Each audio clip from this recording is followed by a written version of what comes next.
Hi, welcome to a special bonus episode of My Favorite Mistake. I'm your host, Mark Graban. We're joined today by Stephanie Pitcher. She is a criminal defense attorney and a state senator based in Salt Lake City, Utah. Stephanie, thanks for joining us. How are you? I'm great. Thanks for having me.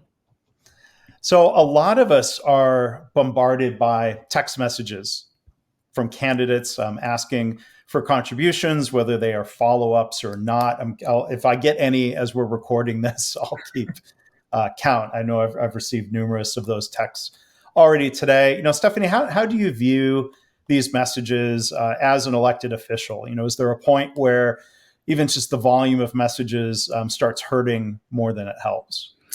It's interesting because as candidates, we're told, and I work with a pretty sophisticated campaign team, that we really want to hit a voter at least 7 times with your name. And so that can be text messages is a huge one because it's an easy way to reach a wide variety of people. Emails is another, but you want somebody to see your name at least 7 times. And so as a recipient, it feels like a lot. As a candidate, you understand that you have to get your name out there.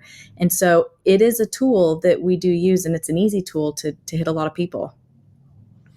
Well, I'm in Texas and I get text messages on behalf of both U.S. Senate candidates, Ted Cruz and his challenger, Colin Allred. It seems like, okay, well, yeah, they've both got name awareness, but it seems like people are going to vote the way they're going to vote, regardless of, I don't know if the frustration factor ever makes a voter say, fine, I'm not voting for you.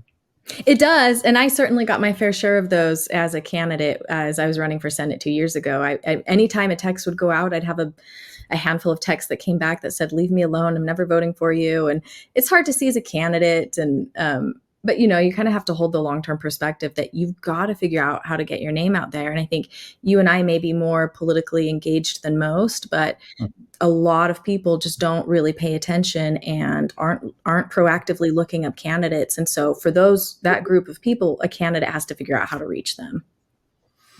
So it's interesting you talk about seeing the responses. See, I've popped off in response to a couple of these texts instead of just typing stop.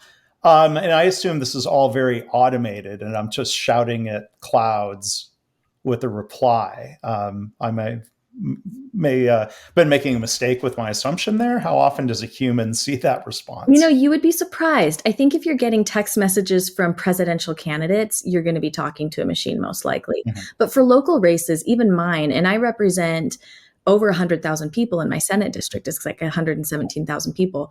I would use a program. So the text would go out and I could have volunteers or it could just be me, but you can quickly see the replies that come in on a computer. And so you can quickly kind of go through and type and engage with people. A lot of people assume they're not going to get somebody else on the other line. So they'll kind of say something snippy. But or worse, sure. And, to some degree, it's kind of a generational thing too. I think the older generation maybe doesn't necessarily realize the capabilities that these programs have. But anyway, there is somebody on the other end. And for me, it was always me. Sometimes I'd have somebody else if I was really busy with my campaign and I couldn't be there to respond. But all of those text messages that came through with legitimate questions or other thoughts on the campaign would always get a response.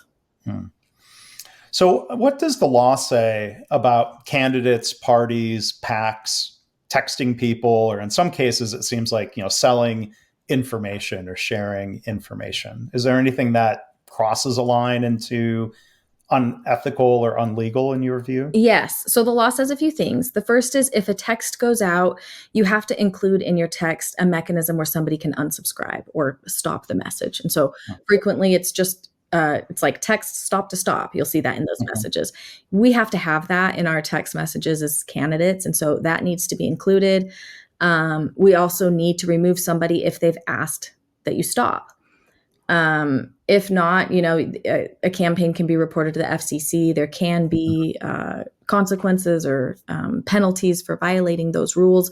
But those are sort of the kind of every candidate needs to understand that much. Now, with regards to selling data, I'm not really familiar with, I guess candidates could donate data to other candidates, but I think more Mhm. likely than not, what you're going to see is data companies that sell their data to candidates. And Mhm. candidates will purchase data to reach a larger number of voters.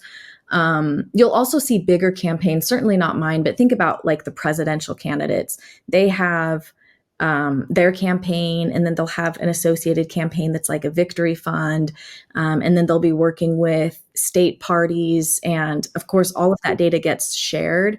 And so you may unsubscribe from the victory fund, but you haven't unsubscribed from, Donald Trump or Kamala Mhm. Harris's Mhm. campaign, and you haven't unsubscribed from all of these different political parties. And so as a recipient, you might feel like, what the heck, I unsubscribed, but Right. actually it's gone 10 different places. And so unsubscribing takes a little bit of work. Yeah. I mean, it seems like in effect, the stop doesn't really stop anything. I didn't know if there was a loophole about like, oh, they just use a different phone number, or like you said, if I've stopped getting messages directly from the candidate, there's still all these different fundraising clearinghouses and PACs that you haven't told stop yet. Totally. Yeah. That candidate, at Mm. least in bigger races like your Texas Senate race or these presidential races, they have a number of other places where they're reaching voters. So you need to say stop to each one of those platforms. And one time truly should do it. Mhm. Hopefully, if it doesn't, then they're breaking some federal rules and they should be reported. Mhm. But I get it. It's frustrating. I'm now a recipient myself of messages from all of these different campaigns. And it's Yeah. interesting to have a perspective being on both sides. Yeah. Did you? I think maybe another mystery of if it's unclear what happens when you reply or when you hit stop. At least on my iPhone, there's an option to delete and report junk.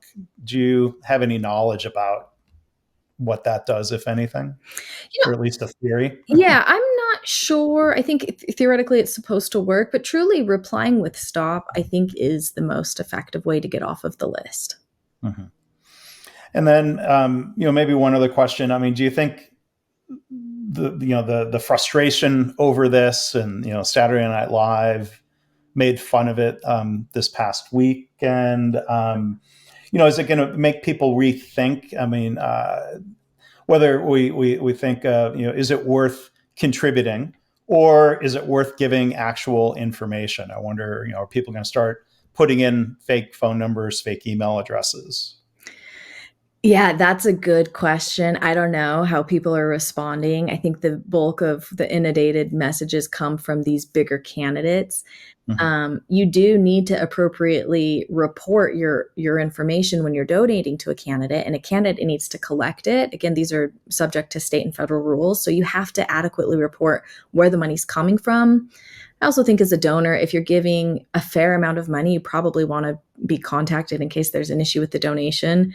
But you raise a good point. I mean, if it gets to a place where you're just completely inundated with text messages, maybe it becomes discouraging. I haven't Mm-hmm. felt that way myself as the recipient of a bunch of Mm-hmm. texts, but I do unsubscribe frequently. Yeah. Well, maybe final question for you, Stephanie. Assuming you plan on running for reelection, is there anything that you're considering doing differently next time around, election-wise, when it comes to contacting potential voters or contributors? I probably won't rethink much with regards to my text game. I think my last campaign, I probably sent out maybe 4 or 5 text messages.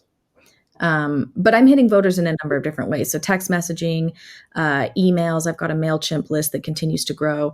I will say to your question, if I do anything differently, it would be to become more sophisticated on my social media ads, and Mm-hmm. probably to invest more in social media ads. And we think about social media ads as like Facebook, Instagram, something's going to pop up.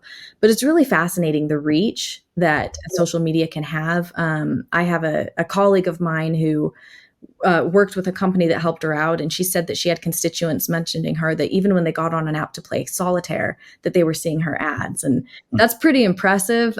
So I hope to become a little more sophisticated in that space. I think it's a great way to reach voters. Annoying, perhaps, but we Yeah. got to do it. And then there's the question people always wonder: if someone's sitting around their dining table in your district and they say, "Boy, I think I'm going to vote for that Stephanie pitcher," and then they suddenly start, say, "I just started seeing ads. My phone's listening to me." Yeah, you got to turn off that microphone. I don't know if that's really true. But Stephanie, thank you for sharing your perspectives on this from a candidate, elected official, and lawyer perspective. We've been joined again by Stephanie Pitcher, joining us from Utah. Thanks again. Thanks for having me.